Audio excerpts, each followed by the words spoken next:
মাছের প্রজনন ক্ষমতা কমে গেছে এবং মাছের বংশবৃদ্ধির পানি কি বলে বিষাক্ত হয়ে মাছ সব মারা যায়। এই কারণে আমাদের খাল বিলগুলো তখন মাছের খুবই সংকট। কি অবস্থা, কাদা আছে, কাদা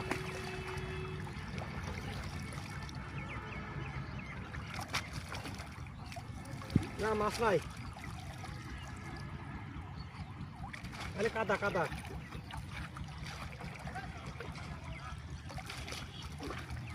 মাছ নাই তো। খাল বিল নদী নালায় কলকারখানার বর্জ্য পদার্থ সমস্ত নদী নালায় খাল বিলে পড়ে আমাদের মাছের অবস্থা আসলে নেই বলে চলে। কারণ আমাদেরকে একসময় বলা হতো মাছে ভাতে বাঙালি, অর্থাৎ মাছে ভাতে বাঙালি আমরা এখনো নাই। আমাদের দেশি মাছগুলো আসলে দেখেন এই অবস্থা, এই কলকারখানার বজ্র পড়ে খাল বিলের পানিগুলোর অবস্থা দেখেন, খুবই খারাপ অবস্থা পানিগুলোর। তো ধন্যবাদ সবাইকে, আরও একটি ভিডিও দেখালাম আপনাদের।